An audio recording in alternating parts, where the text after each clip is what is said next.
here we go.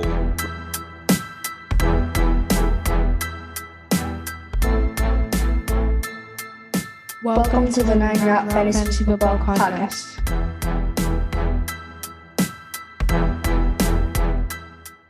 What's up, everybody? Welcome back into the 9 Route Fantasy Football Podcast. Pat and Scott. We are back. No Monday night games. All that stuff's done. We are just wrapping up championship weekend. Both AFC and NFC titles have been claimed. And looking forward in 2 weeks to a Super Bowl. We had the Kansas City Chiefs take out the Cincinnati Bengals to win the AFC. And as we all knew, our Philadelphia Eagles throttled the San Francisco 49ers and took the NFC title. 2 weeks from now in Glendale, Arizona, will be the matchup of Andy Reid, former Eagles coach, against his former team, and Nick Sirianni leading the Eagles with Jalen Hurts, Pat Mahomes. You're going to have your first matchup ever of two starting black quarterbacks, which is a big thing for the league for historic reasons, social reasons, and otherwise. It was a great weekend, Pat.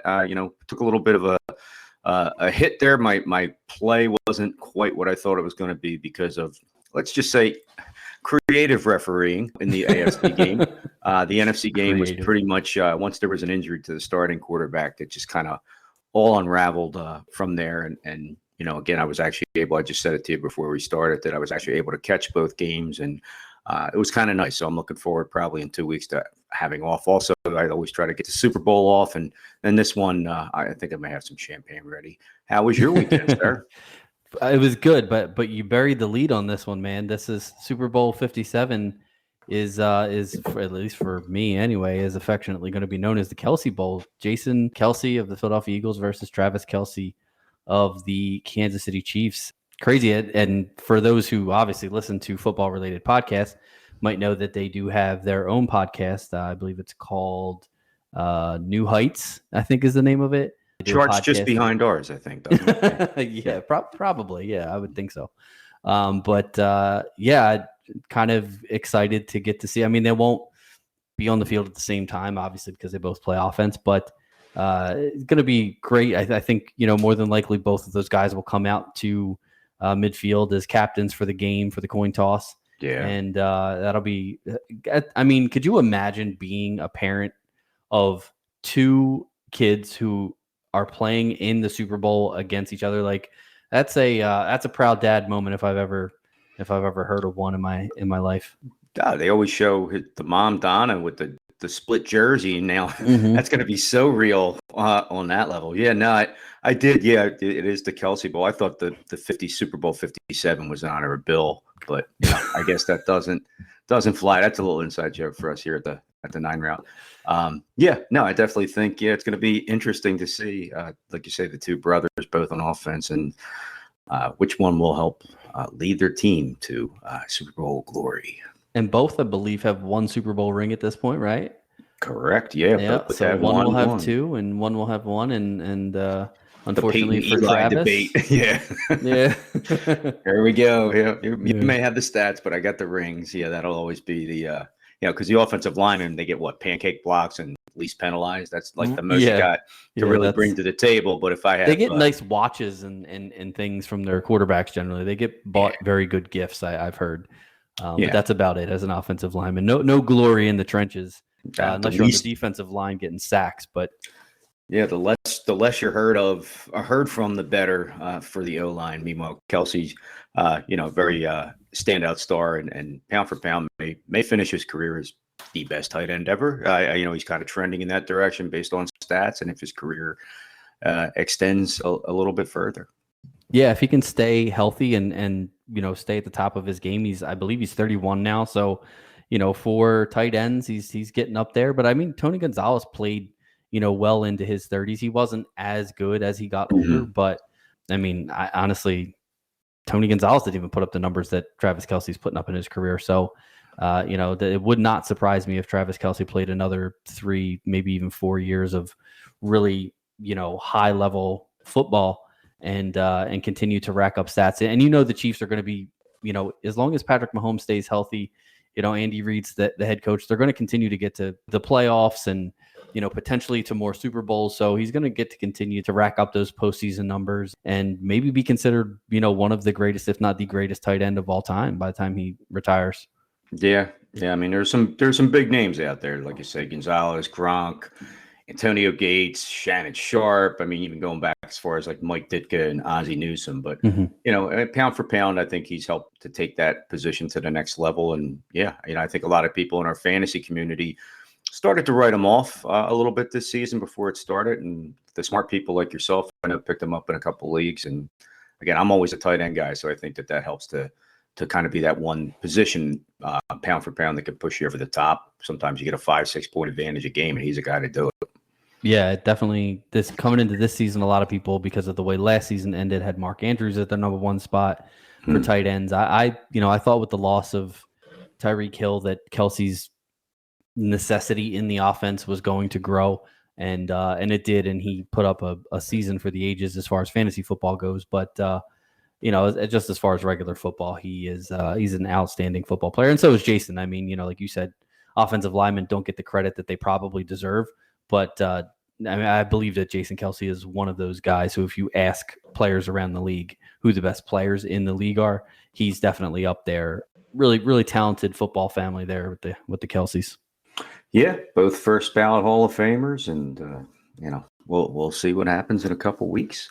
I know we are going to obviously review the games, and we're going to get into in a little bit also our fantasy award winners, your winners in our book based on some Twitter polls and some feedback that we took from our fans and listeners out there. So why don't we dive right into the championship week recap there, Pat?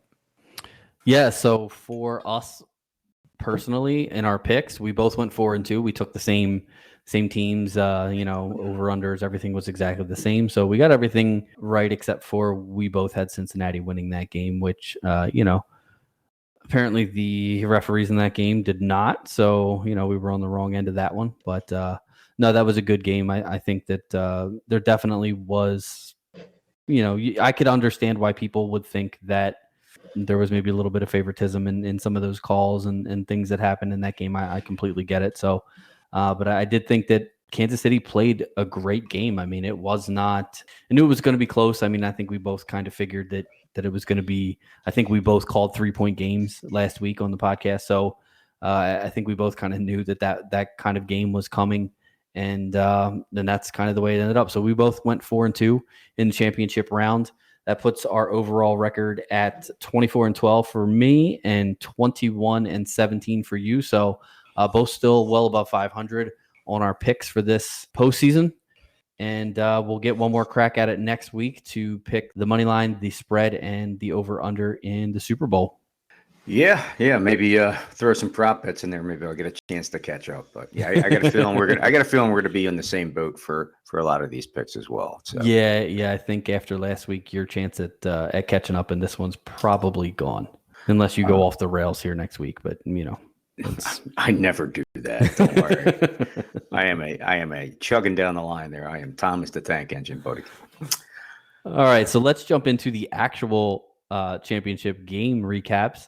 The first game, obviously, was the Philadelphia Eagles hosting the San Francisco 49ers, a game in which Philadelphia pretty much knocked out everyone in the stadium that could throw a football and left San Francisco kind of reeling in the second half. Both Brock Purdy and backup quarterback Josh Johnson were injured in this game, and that led to only 6 pass attempts in the second half of the game for the 49ers, and a game where they were down quite a few points coming into the second half, and a game where they probably would have been and should have been throwing the ball. They were really unable to do that.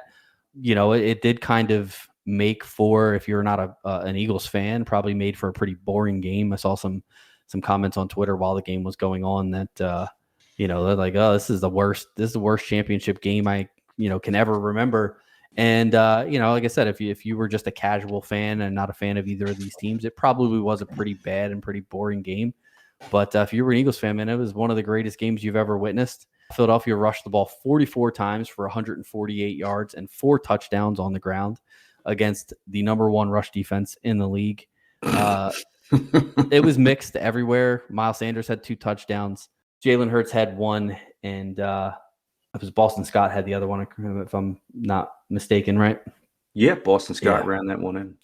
And on the 49er side of the ball, obviously with quarterbacks out of the game, Christian McCaffrey had a pretty decent game, had a really tough touchdown run where he kind of hurdled a guy in the backfield, broke a couple tackles. I mean, he really showed why the San Francisco 49ers went out and traded for him in the middle of the season. And I think that, moving forward, if God forbid, their team can stay healthy next year, I think San Francisco is poised to be right back in the playoffs next year with that group of talented offensive players. And they're going to return most of their defensive starters next year. I think only 3 are not under contract for next year. So San Francisco could be looking to make another run at this thing next year. But in this game, for those who were playing in any sort of fantasy playoff type games, Christian McCaffrey went 15 for 84 with a rushing touchdown, also caught 4 of 4 passes for 22 yards in the receiving game. So how did you actually getting to catch a game and not being at work? How did you like this one?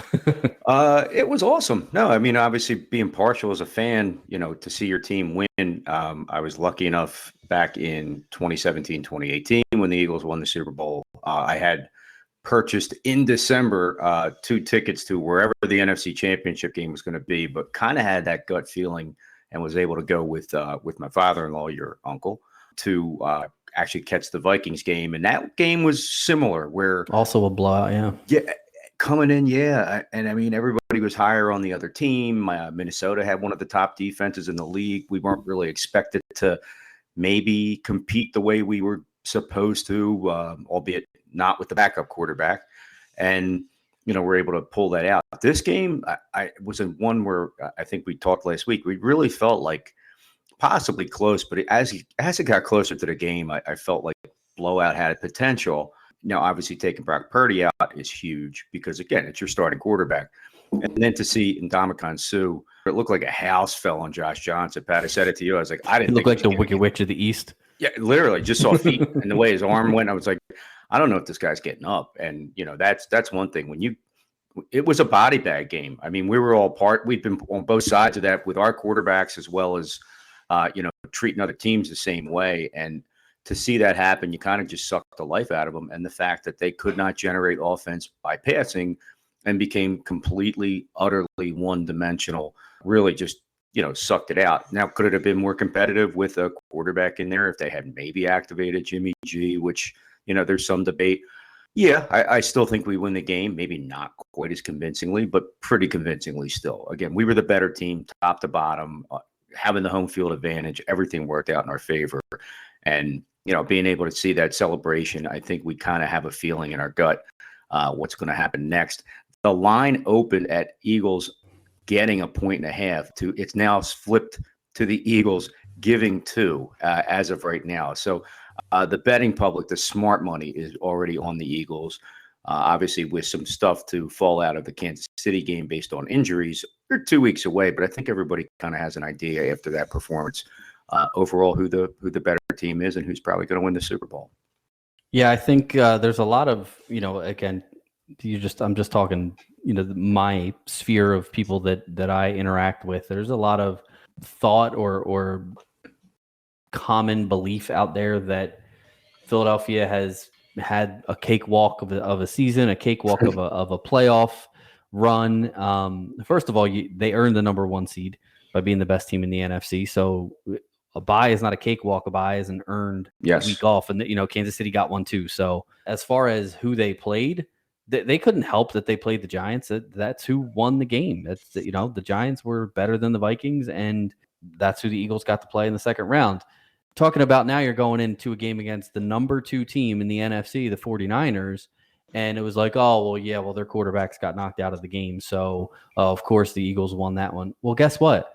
Their quarterbacks didn't get hurt. They didn't get in a car accident on the way to the stadium and couldn't play. They got knocked out in the game because the Philadelphia defensive line, like I said last week on the podcast, this game's going to be won by the offensive and defensive lines of these teams. Yep. The Philadelphia defensive line absolutely dominated that game from start to finish. And you would have seen more domination had San Francisco been able to throw the ball Yep. The fact that they just had no quarterbacks and had to run pretty much the entire second half limited what sort of stats the defense was able to put up. But I kind of had a feeling going in that the Eagles' offensive and defensive lines were going to be the key to them winning that game.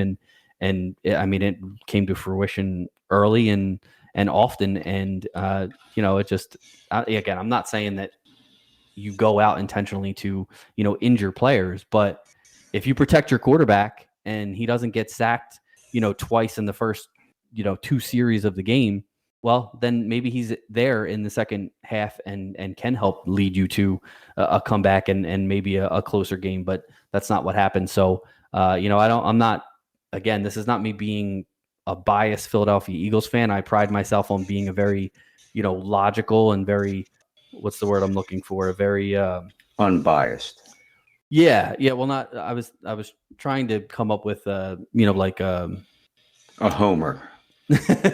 Trying to not be a homer, but no, I can't think of the word off of the top of my head. But I'm not one of those people who's just like, I'm not making excuses for the Eagles and why they're the best team in the league and all this and that. We're going to find out in 2 weeks, honestly, and that's that is what it is. But the fact that they dominated this game up front, even when San Francisco ran the ball early, before anybody, when Johnson was still in there, when Purdy was still in there, the Eagles still played the run extremely well, which was not their strong suit. They were much better against the pass. So, you can say whatever you want to say about Philadelphia's walk to the Super Bowl, but you can only play the teams that are on your schedule and the teams that, make it to the next round of the playoffs. And that's what they did. And it's not like they knocked these 2 quarterbacks out and then won this game 10-7. It was 31-7. And yes, I do understand that San Francisco not having an offense put their defense in a hole and made it much more difficult for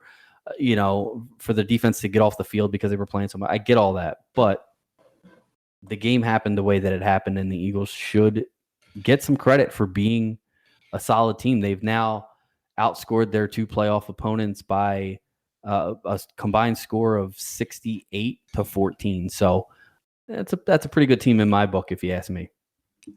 No, I agree, and I will say I do take it a little bit personal, and I think you do too. I think we're trying to be, take the high road on it, but to hear all the time, that we don't earn it. 2017, you did it with your backup quarterback against the greatest quarterback and team of all time, and you were able to win that game. I mean, you look back at teams look at the '85 Bears. I went back and looked because somebody was on Twitter saying, of course, yeah, we basically stole this and everything else. And you look back at a team that was a one-dimensional team that had an amazing defense, arguably the best of all time. The Eagles are a top 3 all time this season. Their entire defense with their sacks and their yardage and everything that they've done. And that '85 Bears team basically had Walter Payton and the defense. That was it. Jim McMahon was not a dominant quarterback by any stretch. He was just that guy. And they played Phil Simms, Dieter Brock of the Rams, and Steve Grogan, who was 80 in the Super Bowl. And a team that didn't deserve to get to the Super Bowl because they just basically held the football against Miami, and Dan Marino couldn't pass because he attempted 20 passes. They held the ball for almost 40 minutes that game. So at the end of the day, teams do end up getting lucky, so to speak. But like you said, we didn't cakewalk as much as the Eagles didn't cakewalk as much, because you look at that they played 2 teams twice that made the playoffs. They beat the team that knocked out, one of our big rivals, the Washington football team, Commanders, whatever you want to call them. They were within a breath of making it too. So our entire division was right there.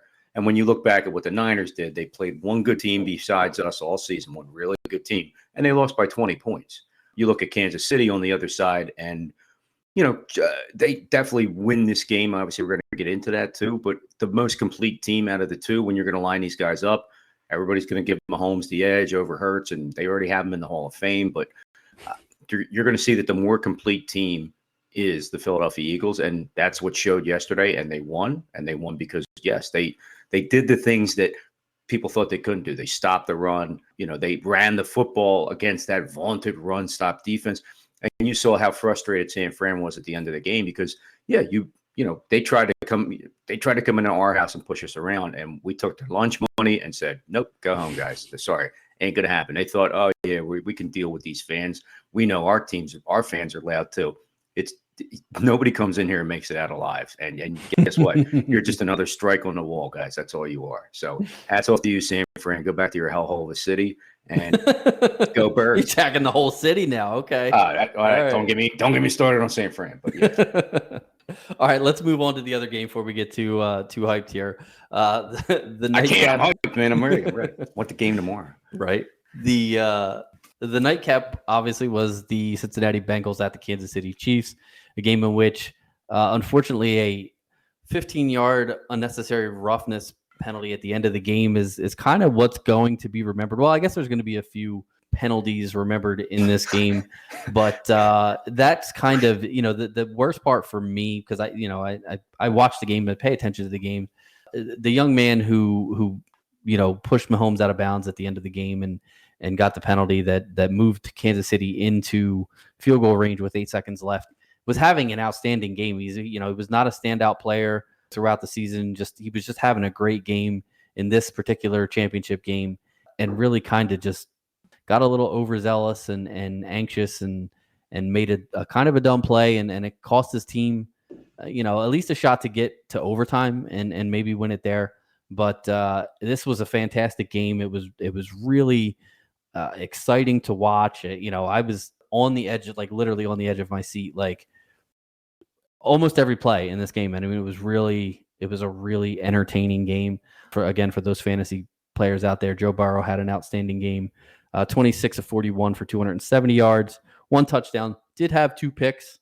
One was a really bad sort of underthrown pass. The other one was tipped and then intercepted and wasn't even really that costly of a play because it was kind of like a punt. I think the Chiefs got the ball down on like their own 15-yard line. So had they not completed that pass, I believe they would have been, I think it was 3rd down that they threw that ball. So they would have been punting on the next play and probably would have got the ball right around the same area. So that really wasn't that bad of a play. The big thing was he actually led the team with 30 yards rushing on 4 attempts. And for me personally in this game, I was surprised at the fact that Cincinnati only handed the ball to their running backs 13 times in this game. Yes, I know you have Joe Burrow and Jamar Chase and T. Higgins, and this is a passing league and you're a passing offense, and I get it. But I felt like to win in Arrowhead, and I should have gone back. I didn't have time to do that today before we got on, and I should have, and I wanted to, and I'm going to after we stop recording here. But I wanted to go back and see how many times they ran the ball last year, because I can guarantee it was more than 13 times. It just was not, I didn't like the game plan for the Bengals. I felt like they were throwing the ball too much. I do, there were a few drives where I remember they would run the ball and, get stopped for no gain or a loss and then sort of be forced to throw the next 2 plays.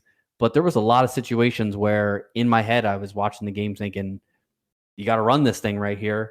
And they're still throwing the ball. And I'm like, I don't understand why with 3 backup offensive linemen, you're putting them in a situation to have to pass block so often. I feel like offensive linemen prefer to run the ball. They'd much rather be delivering the hits than absorbing the hits.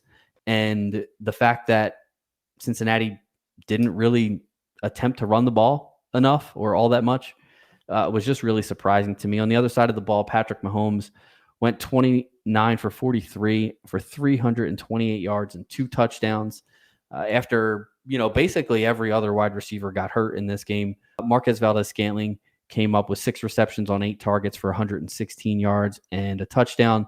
And Travis Kelce just, continues to do what Travis Kelce does. Another ho-hum, 7 catches for 78 yards and a touchdown. And, the Chiefs I think the Chiefs came in with a better game plan. I feel like they executed better. And even with, an injured Patrick Mahomes, they all in all were the better team. I do understand a lot of Cincinnati fans and a lot of, just fans of neither team who felt like the officiating sort of leaned pretty hard towards the Kansas City side in that game. But, maybe aside from 1 or 2 defensive, holding or illegal contact penalties, I really felt like all the penalties that were called were actually penalties. Now, there was that one play that you and I talked about before the podcast where they sort of blew the play dead, but didn't blow the play dead. And Cincinnati stopped Kansas City on 4th down, and then they got 3rd down back again. Like, there was that whole weird thing. That was tough. And I feel like if I'm the Cincinnati Bengals, I am pretty upset about that.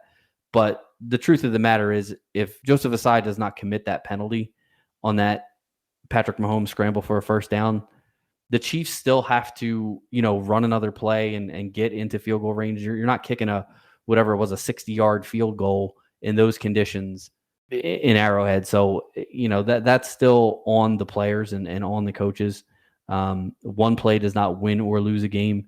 2 plays does not win or lose a game. I think that the Bengals had plenty of opportunities to win this game and just, came up a little bit short, unfortunately. I do think they were a really good team. I do think all in all, the Bengals are probably still the better team, but that's the beauty of football. It's one game and you have to go out and win that one game. It's not like other sports where you get a series. And if you blow one game, you have the opportunity to come back and try it again. Yeah. I mean, it did. Not that I had, obviously picking the team and thinking who was the better team. I think, we both agreed Cincinnati. We both thought they were going to win and whatnot. And I'm not anti Kansas City or anti Mahomes or anything. And it was a fairly good game. I mean, you're talking about Cincinnati, who was -3 offensive linemen. And then during the game, they lose Tyler Boyd. I think you pointed out very well just there about, yes, the running. And I just went back while you were chatting just to give you an idea. So last year, Kansas City loses in overtime in the AFC Championship game. Cincinnati holds the ball for 35 minutes to 29. They ran the ball now, albeit there was overtime factored in, but they ran the ball 27 times for 116 yards. This game, you turn around and they did nothing even close to that and almost played into their hands with an O-line that's banged up. Kansas City held the ball for 37 minutes compared to 22. And then to turn around and see that, as far as the running attack goes, you ran the ball 17 times, but you were averaging 4.2 a carry. So the fact that you got away from it when the game wasn't really out of hand. I mean, you were talking 13-6 at halftime. You could have definitely turned around and done what you needed to do there. And I mean, you're talking Joe Mixon, who hadn't had great carries, but that Samaje Perine, 5 carries, 22 yards. He was averaging 4.4. He ran a touchdown in. And that's where you kind of thought maybe they would start to take that home and do what they need to do there. So, they played into their hands, definitely. Again, the officiating was explained as, the play, the spot, the clock shouldn't have ran. They gave them the thing back. I mean, normally during the play, you would whistle that dead. The fact that it got to the point where you're resetting the ball for 4th down and they go, oh, no, wait a minute, pull it back. Whether BS or not, it did seem a little shady, but if it's the rule, it's the rule. There were missed penalties on both sides. There was one on the punt right leading down to the last drive for Kansas City. There was a block in the back that got missed that sprung the guy to just about midfield. And then, the guy making the costly error against Mahomes that, really, albeit just gave him the game. Not to say they maybe wouldn't have scored anyway. It's you want to see it end, clean as much as possible. Kansas City obviously taking it home. This is their 3rd Super Bowl in 4 years.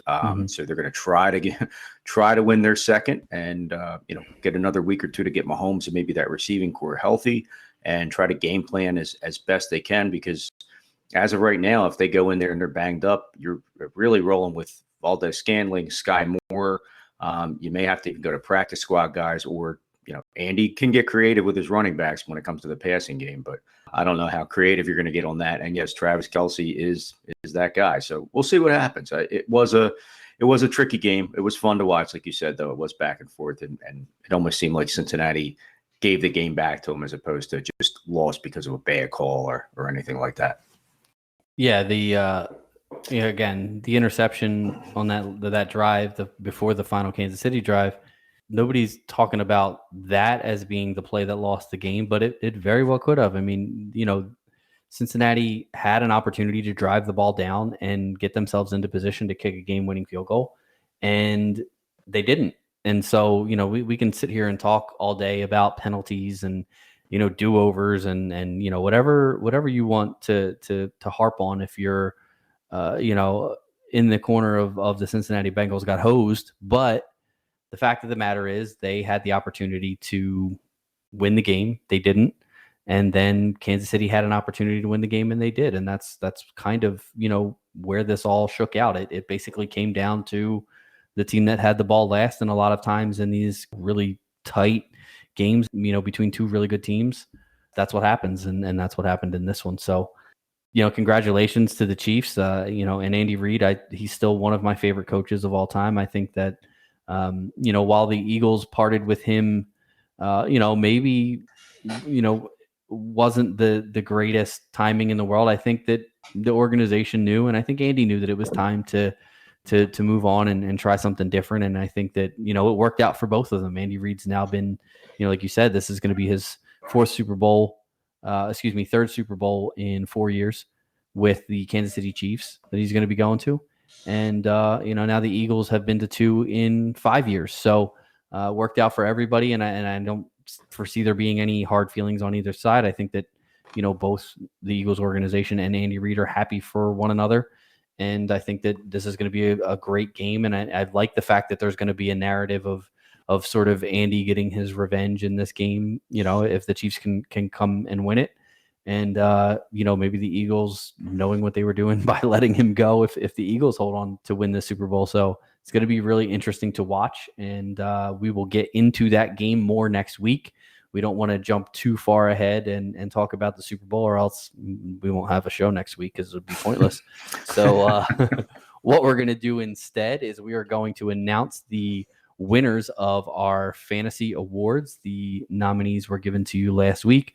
What we'll do is we'll go ahead and read the categories. I'll give you a quick run through of the nominees. And then, Scott, you can go ahead and announce the winner, since, you are the grand poobah of our fantasy league anyway. Only 3-time champ. So, oh, come on now. I mean, going to make it 4. Am I making you block over there? Going to make it 4. This next coming season. So yeah, I do appreciate that. Thank you. All right, let's jump into the fantasy awards for 2022. We're going to start with the biggest draft value, which we named as the Harold Carmichael Award. I'm not going to go through why they're named what they are. If you'd like to know, go back and listen to last week's show. We give you the little rundown here of why all of our awards are named after who they're named after. But the nominees for the best draft value, or the Harold Carmichael Award, were Ramondre Stevenson, Tony Pollard, Tyler Lockett, and Christian Kirk. And the award for biggest draft value goes to Ramondre Stevenson, running back, New England Patriots. Yeah, Stevenson was definitely one of those guys who, early in the season, there was a lot of hype, whether he was going to be the guy, whether it was going to be Damian Harris, whether they were going to, split the backfield. I think with Harris's injury early in the season that lingered for a while, it really gave Ramondre Stevenson the ability to show what he can do when he's given a majority of the touches, and he absolutely took advantage of that situation. And I think moving forward, Damian Harris is a free agent coming into next year, and I don't think the New England Patriots are really in need of keeping him around. They may re-sign him, but Stevenson's definitely proven that he's the lead back in their backfield now. Yeah, he was actually going back and looking in our league of record. He was the, ADP concepts. He was 101 and finished as a top 10 running back. Yeah, absolutely. Yeah, I would say that's a value. Yeah, absolutely. All right, our next category is the Comeback Player of the Year, the Steve Smith Award. The nominees for this award were all running backs who were injured last year. To name them all, that was Cam Akers, Christian McCaffrey, Saquon Barkley, and Travis Etienne. And the award for Comeback Player of the Year goes to Saquon Barkley, running back, New York Giants.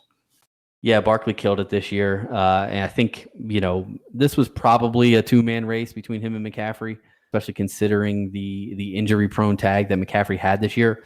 But McCaffrey was still being selected fairly early in fantasy football drafts, usually in the top 5 or so in your standard, one quarterback redraft league. So I think Barkley here was a little bit better value and therefore was voted as the Comeback Player of the Year.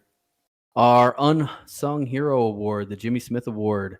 The nominees for that award were Jamal Williams, Josh Jacobs, Tony Pollard, and Devonta Smith. And the award for Unsung Hero goes to Jamal Williams, running back, Detroit Lions. Yeah, I think this was well-deserved as well. He actually received 50% of the votes total, so the same amount as the other three combined. And I think with where he was drafted and what he did for your fantasy team, I think he had 15 rushing touchdowns this year. He absolutely Barry Sanders' record, right? Yes, yeah, it was a long-standing Detroit Barry Sanders record in Detroit, and now it's Jamal Williams, and you'll probably not even remember because I for me personally, when I hear Jamal Williams' name, I still think of him as a Packer. Like I know that he doesn't play for them anymore, but that's kind of how I remember him. Hopefully this season will cement him in people's minds as a Detroit Lion, and hopefully he'll be with the team for a few more years. I think that the Lions are one of those teams obviously on the rise, and I think Williams will continue to be a big part of that. All right, our Rookie of the Year award, our Randy Moss Award. The nominees for that award were Ken Walker III, Chris Olave, Garrett Wilson, and Drake London. And the award for Rookie of the Year goes to Kenneth Walker III, running back, Seattle Seahawks. I think all of these guys made a case for Rookie of the Year, but Walker definitely is the one guy on this list that, due to injury, was able to, really put in a role as a full-time player on his team, and went through a stretch there in the middle of the season where he was just absolutely killing it. And I know I tried trading for him in a few leagues and was unsuccessful. So definitely a bright future ahead for all of these guys, but for Walker in particular, I think he's definitely a guy who we're going to be looking at the top of drafts next year, probably first round or maybe the first few picks of the second round next year. Real quick, too. I mean, two guys that could have competed, even to be on the ballot. Breece Hall, running back, New York Jets, and Dameon Pierce, running back, Houston Texans. But injuries derailed their season as well. Otherwise, they may have given Ken Walker. I mean, Breece Hall was leading, I think, all rookies right before he went down, am I not mistaken? So I know, but people were a little nervous about him for next year, and I would be nervous too, just because he plays for the Jets more than anything. But yeah, so again, a couple hats off, honorable mention to those two guys too, and hopefully they get healthy for next year and are fantasy football contributors. The award for biggest playoff letdown. We're going to go to our first, sort of award you don't want to win. The Kevin Dyson Award. The nominees for that award were once again Ramondre Stevenson, DK Metcalf, Stephon Diggs, and Mark Andrews. And this was from weeks 15 till week 18. The guys who just kind of didn't show up for your fantasy team, and you may have, I know personally I got knocked out of the playoffs due to Ramondre Stevenson not performing for my fantasy team. So this one hits a little close to home. But the winner of the Kevin Dyson, I guess we called that right, Kevin Dyson Biggest Playoff Letdown Award. Ironically, it's the anniversary too of that Super Bowl today. Yeah. Go figure. But that would be that Stephon Diggs, wide receiver, Buffalo Bills. Yeah, Diggs being drafted as high as he was, I think is the reason why he, sort of won this award. He definitely did not show up in your fantasy playoffs and didn't really show up very much in the real playoffs either this year, unfortunately. All right, our biggest playoff boom, the other side of that award. This is our Julian Edelman Award. The nominees for that were Jerick McKinnon, CeeDee Lamb, Devonta Smith, and George Kittle. And the award for biggest playoff boom goes to Jerick McKinnon, running back, Kansas City Chiefs. Yeah, McKinnon was a guy that if you picked up late in the season, man, you really hit the jackpot with him. If you were willing to play him. I know that, he was a guy that we talked about on the podcast a lot towards the end of the season, and a guy that we had, I had made him my start of the week a few weeks in a row because he looked like he was the RB1 for that Kansas City offense. And, he's a guy who's going to be difficult to place next year when it comes to, where he's going to be going in drafts and where I'm going to want to take him, because it does look like the Chiefs are kind of deploying a two-back set so far, this year in the playoffs between Pacheco and McKinnon. And, McKinnon being a pass catcher, might be the better value coming into drafts next year, especially in a offense that throws the ball a lot. So it'll be interesting to see his fantasy prospects coming into next year. He actually finished running through week 18. He finished as the third highest ranked running back behind Austin Eckler and Christian McCaffrey. So in the last 4 weeks of the season, mind you. Yeah. And those guys were expected to do things like that in the playoffs, whereas McKinnon was not anywhere near expected to do those kind of things. Staying healthy was a big deal for him. Yeah, absolutely. All right, the next award is the Biggest Bust Award, the Charles Rogers Award. The nominees for that are Justin Herbert, Allen Robinson, Mike Gesicki, and Kyle Pitts. Not a lot of suspense here, folks. Biggest bust Charles Rogers Award is, unfortunately, my guy, Kyle Pitts, tight end, Atlanta Falcons. Yeah, this was not only was this the biggest landslide win or loss, I guess, in Pitts' case, of all of the award nominees, but this poll actually received more than 3 times the votes of our other polls individually. So, everybody wanted to complain about how bad these guys were, especially Pitts. Ended up with 62% of the votes. I actually caught some flack on Twitter for Justin Herbert being on this list and Russell Wilson not being on this list. But, for me, I kind of felt like, Justin Herbert was a guy that you had to invest, probably a third, maybe an early 4th round pick to get this year. And to finish where he did, I believe he was like the QB 11 or 12. To me, that's a much bigger bust than a guy like Russell Wilson, who you were drafting in the 8th or 9th round, finishing at QB 20 or wherever it was that he finished. Because for me, if I'm drafting a quarterback in the 3rd or 4th round, that is a guy that I'm going to plug and play every single week without fail and, not have to worry about, streaming quarterbacks or whatever. If I drafted Russell Wilson, which I did in a couple of places, I drafted other quarterbacks just in case things didn't work out the way I thought they were going to. So that's sort of the reason why Herbert's on this list and, why Russell Wilson isn't. But I don't think it really mattered. I think we could have probably just nominated Kyle Pitts and nobody would have complained. I was going to say, I just even looking where, the difference between Russell Wilson and Justin Herbert is under 100 points, in our league of record. But mind you, if you considered him a top tier quarterback that had the potential to be number one, finished almost 200 points behind Pat Mahomes. So I think, there's, for the potential that was there, I think there is a lot of bust there. So that's not a bad say. Okay, our undrafted MVP award. These are guys who were going very, very late or completely undrafted in drafts and turned out to be maybe the most valuable player on your team, especially for the cost. The nominees for the Rod Smith undrafted MVP award were Geno Smith, Jerick McKinnon, Zay Jones, and Evan Ingram. And the award for undrafted MVP, and man, does he deserve it, is that Geno Smith, quarterback, Seattle Seahawks. Yeah, this was a much closer vote than any of the others. Smith received 37% of the vote. Jerick McKinnon 32% and Evan Ingram 26%. So a lot of different opinions on this one. But Smith did win this award, and I do believe, like you said, I do believe that he deserved it. As far as again, if you had drafted a guy like Russell Wilson, you could have easily pivoted to Geno Smith because nobody was drafting him. He was available on the waiver. I mean, he was available on the waiver wire in some leagues that I was in.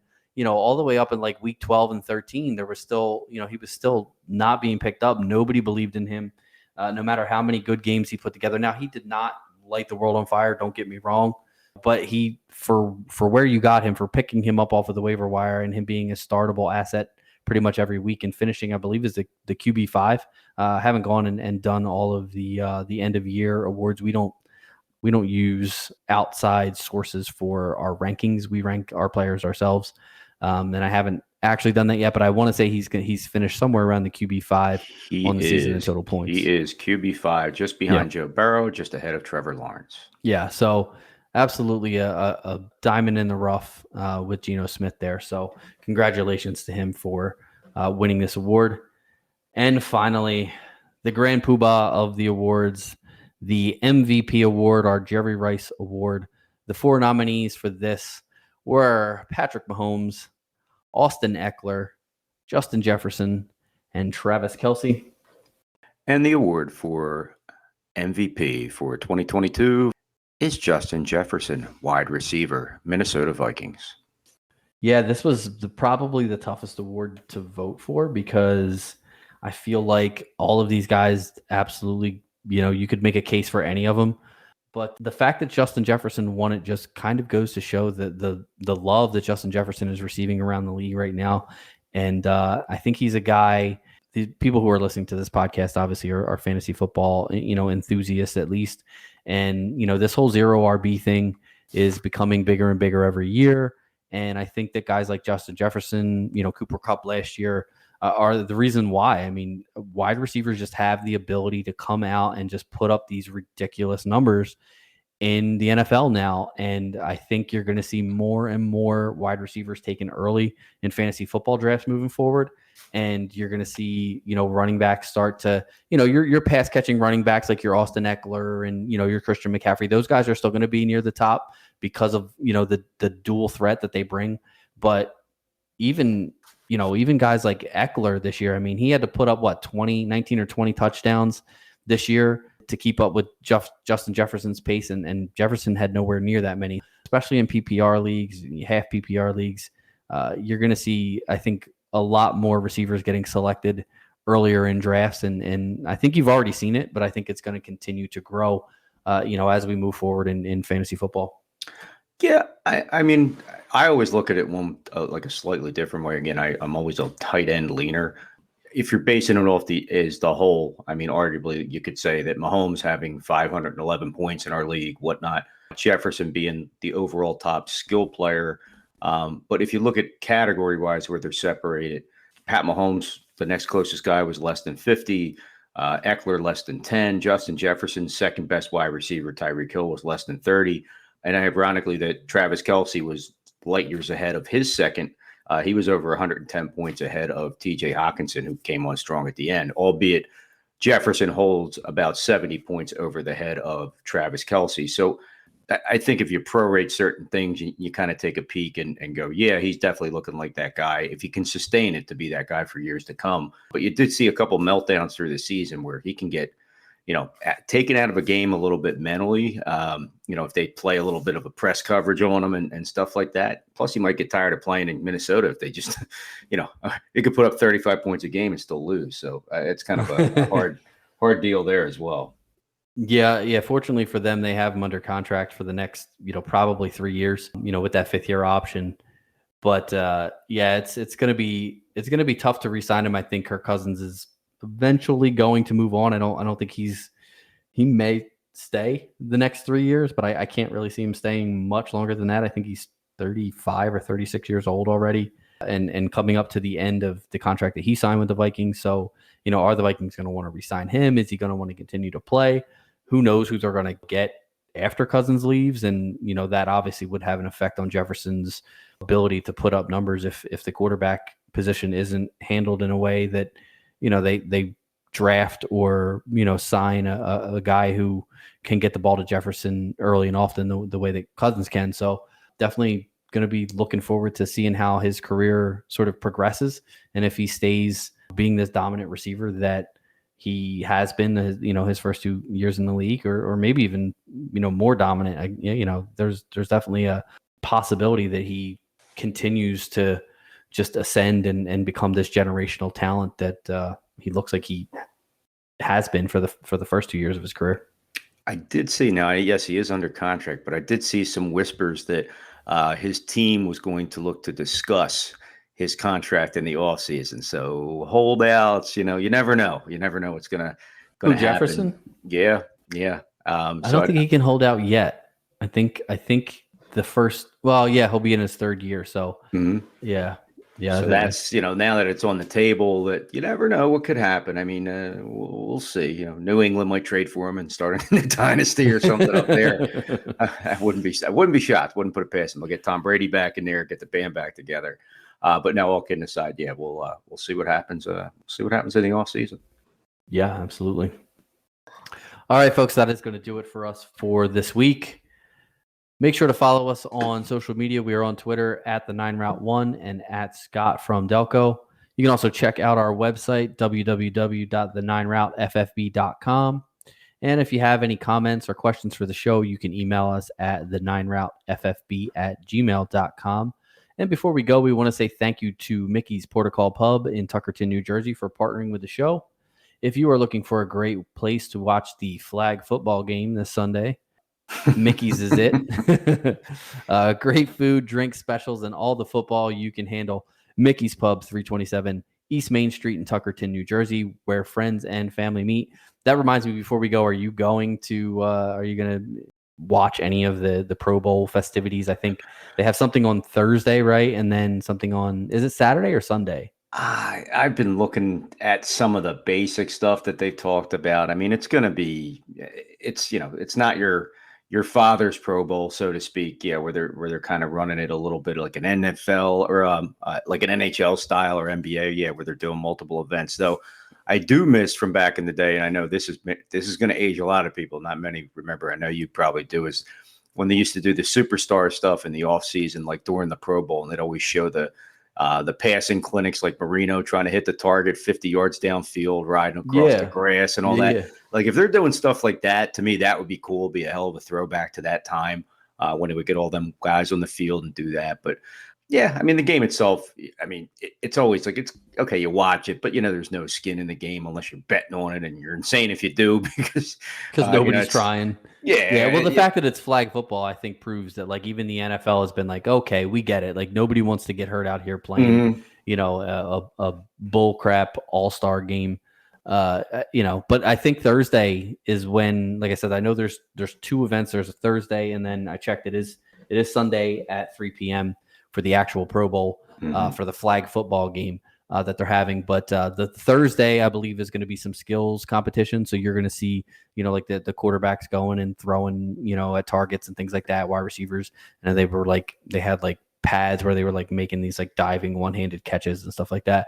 But I think that's what most of Thursday is going to be. And then I think there's a little bit more of that on Saturday before the actual exhibition game starts. But I think I'm actually going to watch it this year, because the fact that they're not pretending that it's real football might actually make it watchable again. So I definitely might take a look at it. I know Thursday I'm kind of interested in checking that out, because like you said, I remember that, and I do like the skills competitions and things like that. I think that's a much more entertaining way to showcase these talents that these guys have, honestly, because we've all seen them play football before. We watch them play every week. Like another football game isn't as entertaining to me personally. Yeah, no, I hear that. I think that there's some for the little kids, like their big star, like the guy that they got the poster on the wall of and idolize. I think it's cool for them because they get to see them probably a little more personal, and goofing around and stuff like that. So that part of it's kind of neat, but as far as like the overall as a whole, nobody's going to get hurt, and, just going to be sort of, I guess, a little bit of an appetizer, albeit not enough to get your belly full for the sake of that next week. And then after that game, it's going to be all hands on deck when it comes to Philadelphia. So, we'll be looking forward to the Super Bowl.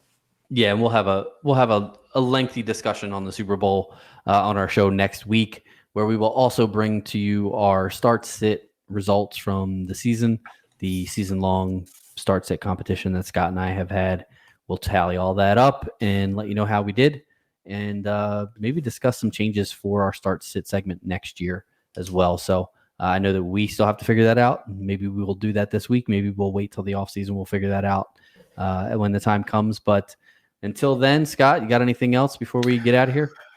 Folks, enjoy the week. Get yourselves ready. Get your menus ready. And Mickey's, don't forget, folks, Mickey's Protocol Pub, probably want to look to lock in any kind of catering trays now. If you're looking to get some stuff for the big game in 2 weeks, wouldn't hurt to probably call a place like that ahead.